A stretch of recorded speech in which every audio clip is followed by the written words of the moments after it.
नमस्कार आप सभी का। मेरा नाम अमन कुमार मिश्रा है और आप सभी का स्वागत है हमारे चेयर टू टॉक एपिसोड 3 में। और हमारे साथ आज एक ऐसे शख्स हैं जो कहते हैं ना कि मिल ही जाती है मंजिलें भटकते भटकते, गुमराह तो वो हुए जो घर से निकले ही नहीं।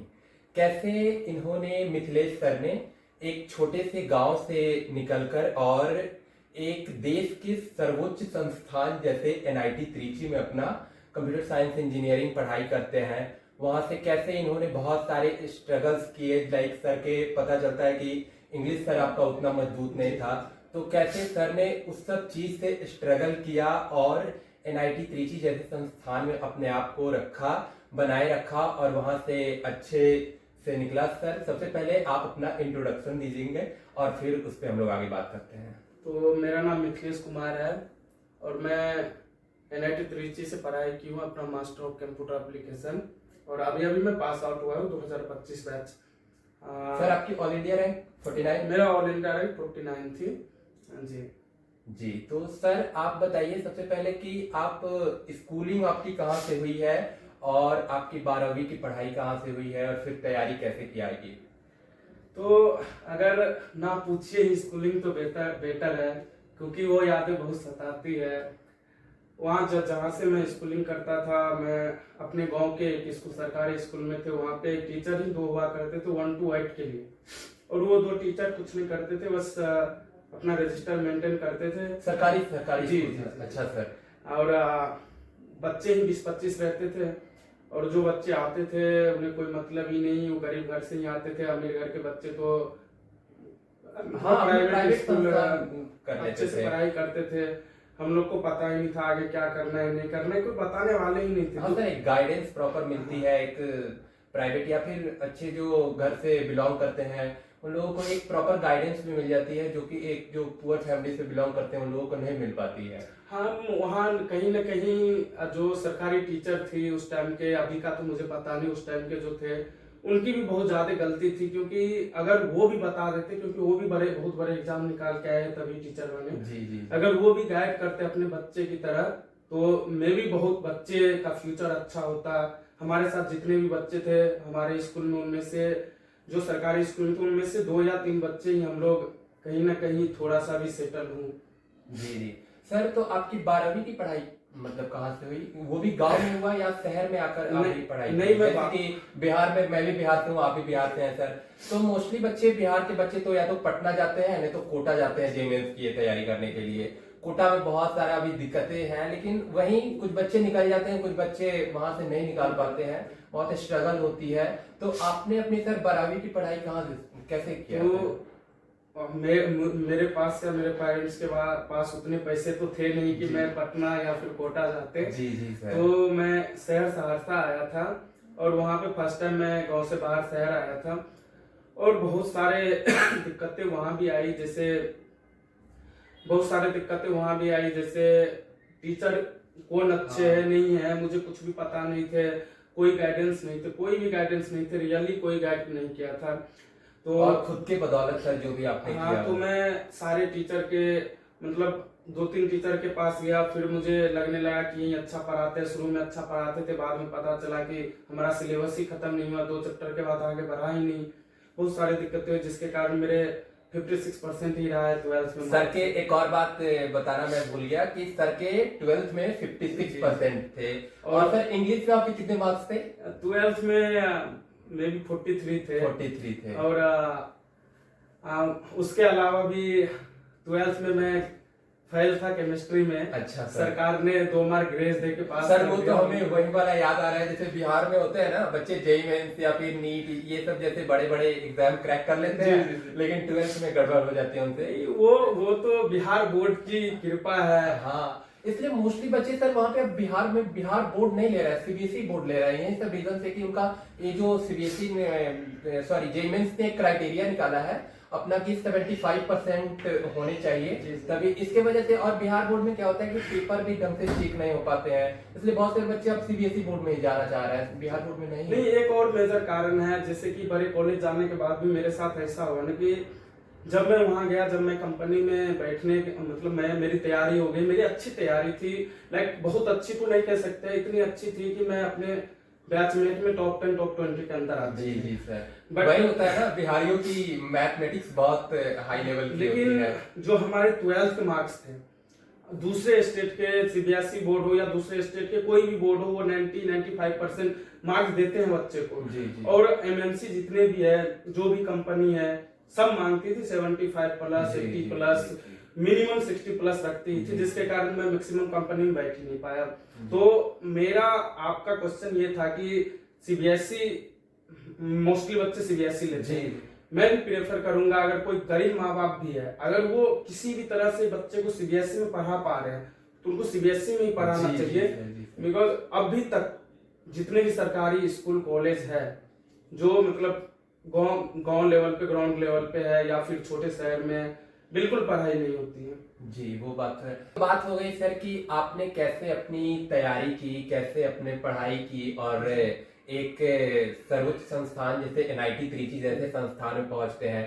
तो सर ये आप बताइए कि वहां पे आपका क्या क्या स्ट्रगल्स रहा। लाइक वहां तो मोस्टली बच्चे सर सीबीएसई आईसीएसई के बोर्ड जी, बच्चे जी। आते होंगे, या फिर बहुत सारे प्रिविलेज बच्चे भी आते जी, हैं, जी। बहुत सारे वीक बच्चे भी जाते जी, हैं, गांव से भी बच्चे जाते हैं। लेकिन सर वहां पे आप कैसे अपने आप को ढाल पाए उन लोगों के बीच में? देखिए, मेरे जो एनआईटी त्रिची जाने से पहले की जो स्ट्रगल थी, वो कॉलेज जाने के बाद वाली स्ट्रगल से ज्यादा थी।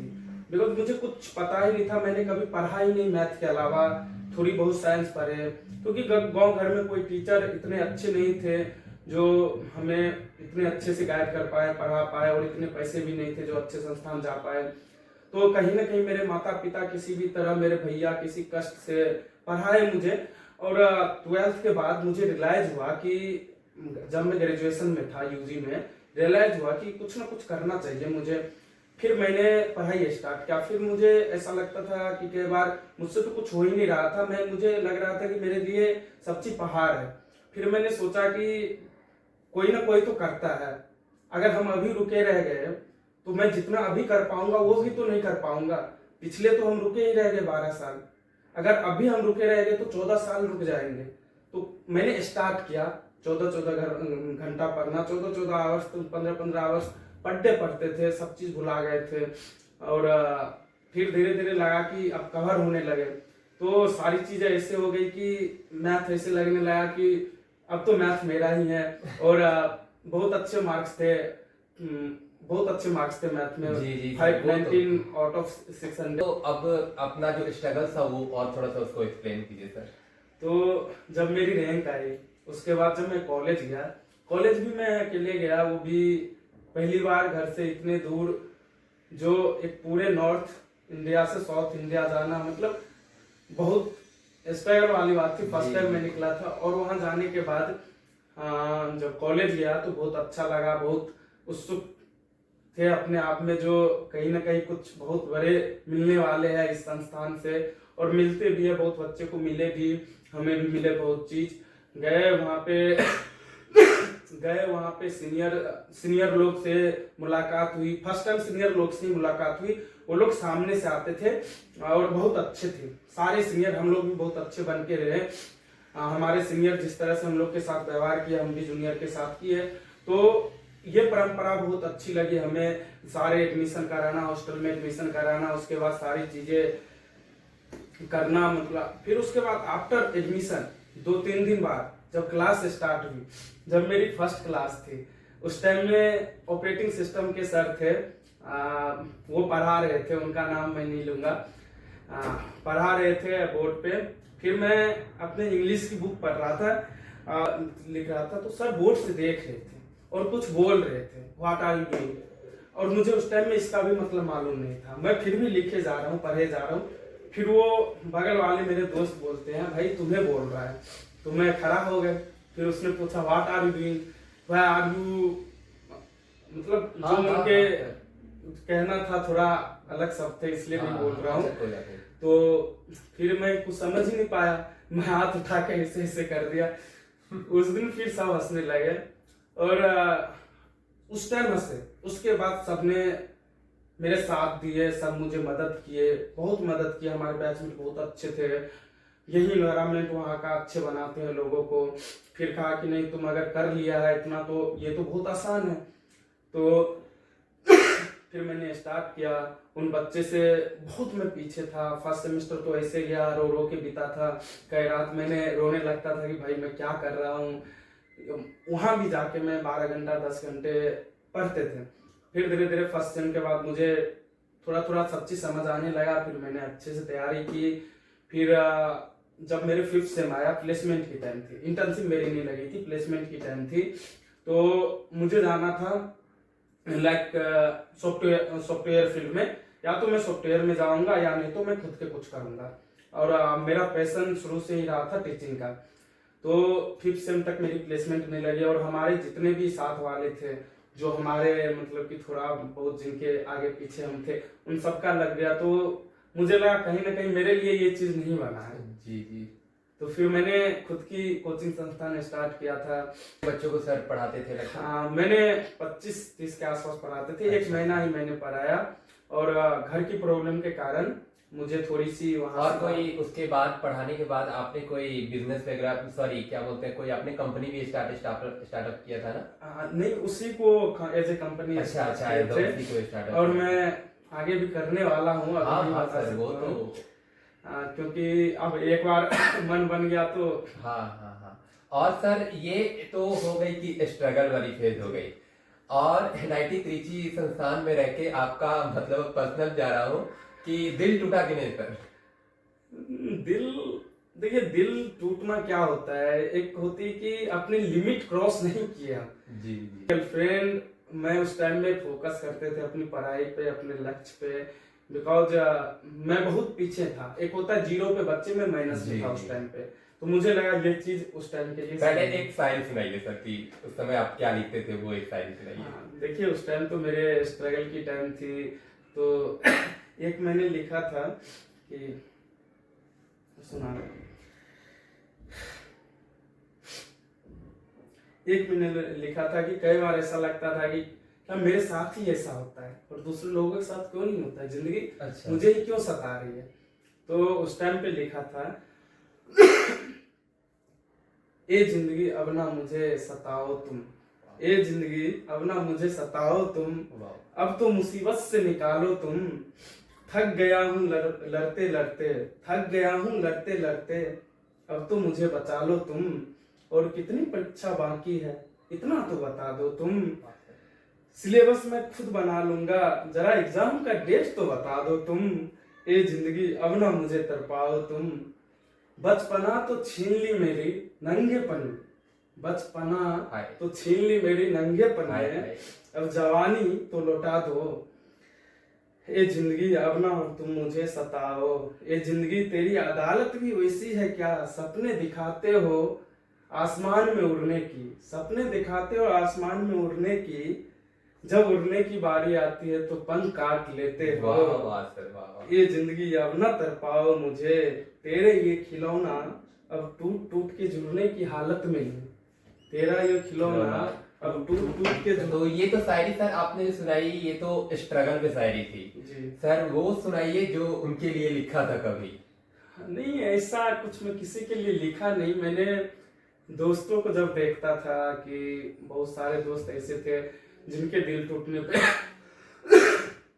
बहुत सारे दोस्त ऐसे थे कि जिनके दिल टूटने पर दो दिन तक रोया करता था। अच्छा। तो और मेरे पास आता था, मैं उसे समझाता था भाई कुछ नहीं होता है ऐसे वैसे।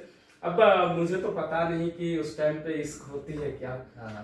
तो फिर जब मेरे जिंदगी में कोई आना चाहती थी तो मैं एक शायरी लिखा था उसके लिए। 2 लाइन की है बस। तुम तो चली जाओगी मेरी जिंदगी से, वाह वाह वाह सर। तुम तो चली जाओगी मेरी जिंदगी से, मैं ठहरा सा रह जाऊंगा। तुम तो जी लोगी अपनी जिंदगी में, घुट घुट के मर जाऊंगा। हाय हाय सर।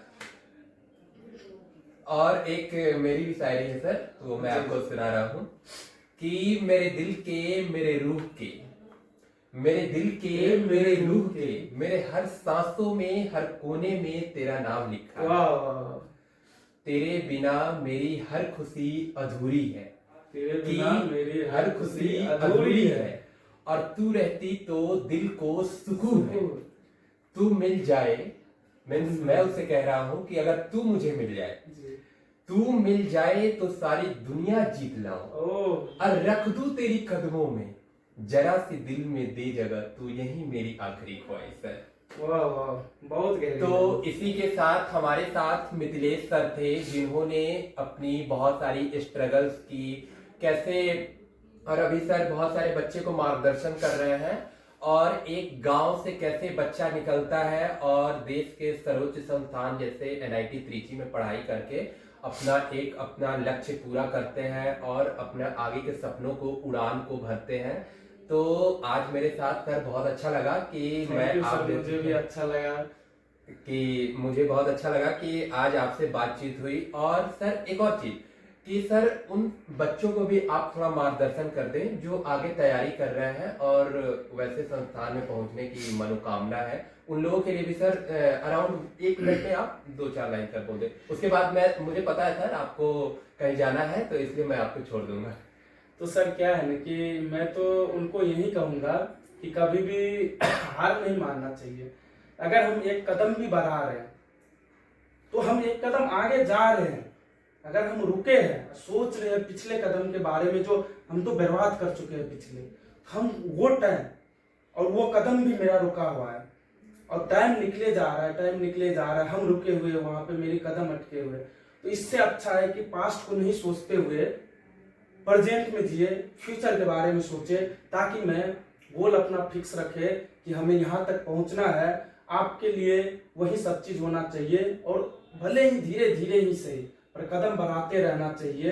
अगर कदम रुक गया तो फिर तो मतलब वो ठहरा पहाड़ हो गया, वो नदी नहीं बन सकते हैं कभी। सर एक और आपसे अपने मतलब जो भी ये वीडियो देखेंगे और बच्चे जो तैयारी कर रहे हैं उन लोगों के लिए पूछ रहे हैं सर कि जैसे कि 10th के बाद बहुत सारे बच्चे फ्लाइंग ले लेते हैं, बहुत सारे बच्चे ड्रॉप ले लेते हैं और बहुत सारे बच्चे स्कूलिंग से ही अपना जेईई मेंस या फिर जो कुछ भी तैयारी करना होता है वो करते हैं। तो सर उन दोनों में कौन सा बेटर होता है, लाइक जो फ्लाइंग ड्रॉप लेके कोटा या फिर कहीं भी संस्थान में कोचिंग में पढ़ाई करते हैं, या फिर जो स्कूलिंग से करते हैं अपना 12th की पढ़ाई और उसके साथ साथ जेईई मेंस की प्रिपरेशन करते हैं अपन? देखिए, कहीं ना कहीं बेटर तो दोनों होते हैं, डिपेंड करता है दोनों ने कितना टाइम दिया। अगर कोई बच्चा 1 to 10 पढ़ाई कर रहा है या कहीं भी 6 to 10 में उसने स्टार्ट कर दिया, 9 10, कहीं ना कहीं वो 2 साल आगे है। जी जी, वो 2 साल बहुत जरूरी होता है, बट वो 2 साल में उसने कितना टाइम दिया डिपेंड करता है उस पर। अगर वो 2 घंटा 4 घंटे रोज दे रहा है, आप इसको कैलकुलेट करिएगा तो साल में बहुत कम होते हैं। अगर अभी से जो बच्चे स्टार्ट किया, जो मेरा मानसिकता था, जो मैंने अपनाया था, हम तो अभी से स्टार्ट किए, पिछले 12 साल से कोई पढ़ रखा है, मैंने सब बेसिक से पढ़ रहा हूँ, तो मैं ये मानता था कि वो बच्चे पिछले 2-2 घंटे भी दे रहे हैं तो हमसे बहुत आगे ऑलरेडी है, तो क्यों ना हम 14 घंटे 15 घंटे दे। अगर हम इसको मल्टीप्लाई कर रहे हैं तो उससे कहीं ना कहीं आगे हम भी निकल सकते हैं या बराबरी पे आ सकते हैं। इस मानसिकता के साथ हम पढ़े थे। तो बेटर कुछ भी नहीं होता है। जिस दिन आप जाग रहे हैं, जिस दिन आप चाह रहे हैं किसी चीज को पाने के लिए, वही बेटर होते हैं। एक हम एग्जांपल के साथ, अगर आपकी इजाजत। हाँ बिल्कुल सर, सर मेरी इजाजत, आपकी इजाजत सर। देखिए क्या होता है ना कि जब मैं यूजी में था उस टाइम मेरी भी एक क्रश थी। अच्छा। और मैं बहुत गरीब फैमिली से आता था, तो मुझे ऐसा लगता था कि मेरी औकात से तो बाहर है, बट मैं उसके लिए, उसको दिखाने के लिए, उसे पाने के लिए, एक झलक वो देख भी ले, उसके लिए मैं हर दिन जैसे भी होता था, दोस्त का ही किसी का भी कपड़ा अच्छे पहन के, परफ्यूम लगा के जाते थे। कहीं ना कहीं उससे प्यार था। जी सर। और जब मुझे एनआईटी, मतलब जब मुझे मेरे एग्जाम से एनआईटी जाने की चाहत से जब मुझे प्यार हो गया, तब मैं उसके लिए करता था ये काम। मुझे अपनी पढ़ाई के लिए जमीन बेचनी पड़ी, मेरे भैया ने बेच दिए मेरे लिए। मेरे भैया का बहुत बड़ा योगदान है, बहुत बड़ा, जो मतलब कलयुग में राम है मेरे लिए। जी जी। तो फिर उसके बाद मैंने दोस्तों से किताब मांग के पढ़ता था, कि उससे मुझे प्यार हो गया था इसलिए। और जब तक किसी चीज के लिए प्यार ना हो, आपको अपने अंदर की इच्छा ना हो पाने की, तब तक वो चीज नहीं मिल सकता है। ये आप हाँ इसलिए सर, हम हमेशा बिल्कुल। बोलते हैं बच्चे को, जो तुम्हारा प्रायोरिटी, तुम्हारा प्यार, तुम्हारा लक्ष्य होना चाहिए, क्योंकि लक्ष्य के लिए हर चीज को छोड़ा जा सकता है, पर किसी भी चीज के लिए लक्ष्य को नहीं। बिल्कुल सर, बहुत अच्छा लगा सर आपसे बात करके। और जाते जाते मैं भी एक शायरी सुना कर जी, जा जी। रहा हूँ सर। पहली नजर ये मैं अपना शायरी लिखते रहता हूँ तो उसका है। समझ गए आप हाँ। तो कहीं ना कहीं। नहीं नहीं सर, नहीं नहीं नहीं, नहीं ऐसी बात नहीं है सर। पहली नजर में ही प्यार हुआ था मुझे तुमसे, कि पहली नजर में ही प्यार हुआ था तुमसे। लेकिन देखिए ना सर, कैसी ये विडंबना है कि प्यार तो हुआ लेकिन वहां इजहार करने की हिम्मत ना हो रही सर। तो उससे मैंने सर ये शायरी लिखी थी कि पहली नजर में ही प्यार हुआ था मुझे तुमसे, मगर कभी बताने की हिम्मत ना हुई। डरता हूं कहीं खो ना दूं तुम्हें अपनी पुरानी मोहब्बत की तरह, मगर तुझे जिस दिन प्यार करूंगा शायद मुझसे ज्यादा ना प्यार किया होगा कोई तुम्हें।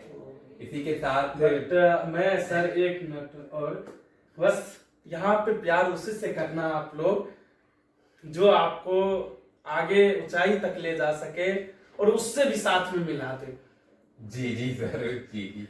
तो मुझे सर लिटरली बहुत अच्छा लगा कि मैं आपका एक छोटा सा मतलब बातचीत किए हम लोग, कि इसमें सर हम लोगों ने अपना एक आपका स्ट्रगल जाने, आपने कैसे उस संस्थान में अपनी पढ़ाई की वो जाने, और कैसे उसमें आपने कामयाबी पाई। इसी के साथ साथ थोड़ी हम लोगों ने लव शायरी भी किए। तो इसी के साथ आप सभी का धन्यवाद। धन्यवाद।